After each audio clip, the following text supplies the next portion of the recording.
Hi guys, আমি রুমা চলে এসেছি একটা নতুন ভিডিও নিয়ে।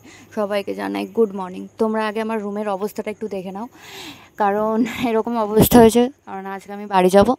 তো কালকে রাতে অর্ধেক প্যাকিং করেছিলাম, তারপরে জিনিস বেশি হয়েছে আর ব্যাগ কম পড়ে গেছে। তো একটা ব্যাগ অর্ডার দিয়েছিলাম, আজকে আসার কথা আছে। দেখি ব্যাগটা চলে এলে বাকি প্যাকিং করে নেবো। তো আমি সকালবেলা সব কিছু ফ্রেশ ট্রেশ হয়ে চলেছিলাম স্যালনে। তো রীতিমতো আমি প্রথমে এসেছি, এসে স্যালনটা খুলে নিলাম। আর মাঝখানে না, আজকে তার উপরে সানডে, এত বিজি। আজকে ডিউটি করে দেখি কখন বেরোতে পারি। বেরোতে তো হবে, কারণ 10:30টায় আমার ট্রেন আছে। তো রুমে তার আগেই যেতে হবে, কারণ বললাম আমার অর্ধেক প্যাকিং হয়েছে আর অর্ধেক এখনও পর্যন্ত ওই অবস্থা।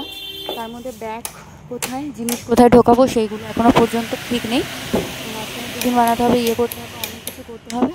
জানি না এখন কী করবো, কিন্তু আজকে সানডে এত পরিমাণে বিজি ছিল না স্যালন, কেউ একটু দম ফেলারও টাইম পাইনি। আজকে দুপুরের খাবার খেয়েছি 4:30, এতটা পরিমাণে আমরা বেরিয়েছিলাম।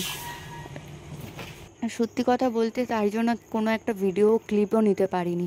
মাঝখানে টিফিন করা থেকে শুরু করে ব্যাগ প্যাকিং কিচ্ছু নিইনি। আমি সোজা স্টেশনে চলে এসেছিলাম। স্টেশনে এসে তোমাদের সাথে কথা বলছি।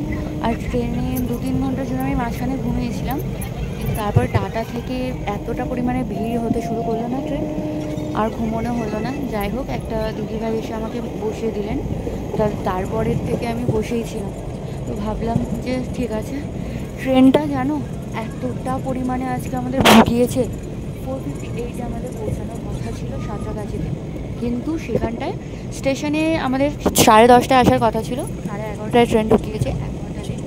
তারপরে ভাবলাম ঠিক আছে চলো, যখন 4:58 পৌঁছাবে তাহলে একটু সকালের ভিউটা দেখতে দেখতে যাই। এই যে তোমাদেরকে দেখাচ্ছি, এটা হচ্ছে 4:30, 4:45টার সময় এটা ভিউ চলছিল। এত সুন্দর লাগছিল না ভিউটা, মানে বলার মতো না। তারপর ভিউ এনজয় করতে করতে না, তোমরা জাস্ট ভিউটা এনজয় করো, তারপরে বাকি কথা পরে হচ্ছে। ওকে, জাস্ট ভিউটা আমার তো দারুণ লাগছিল। Okay guys, sorry sorry to say, তোমরা ভিউ এনজয় করো। আর প্লাস না, আমার বকবকটাও একটু শোনো, কারণ আমার খুব বলতে ইচ্ছা করছে। কাকে বলবো, মানে সত্যি কথা বলতে না, এতটা পরিমাণে আমার বাড়িতে যাওয়ার এক্সাইটমেন্ট ছিল, কিন্তু এত আমাদের ভুগিয়েছে না, সত্যি কথা। মানে 7টার সময় লাস্ট টাইমিং দিয়েছিল, কিন্তু তোমরা দেখতে পাচ্ছ এটা 9টার সময়ও ট্রেনটা দাঁড়িয়ে পড়েছে রীতিমতো। ঠিক আছে, আমাদের কি বলবো, এত পরিমাণে ভুগিয়েছে।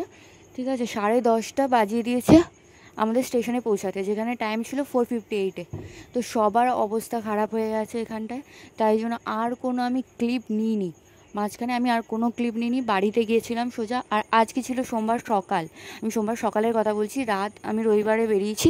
এটা সোমবার সকাল, আজকে আমার উপোস ছিল, তাই জন্য আমি সকাল থেকে কিছু খাইও নি।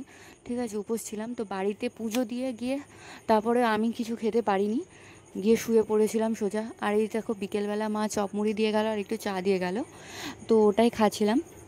খেয়ে খেয়ে এর মধ্যে রাতের খাবারও চলে এসেছে বাড়িতে।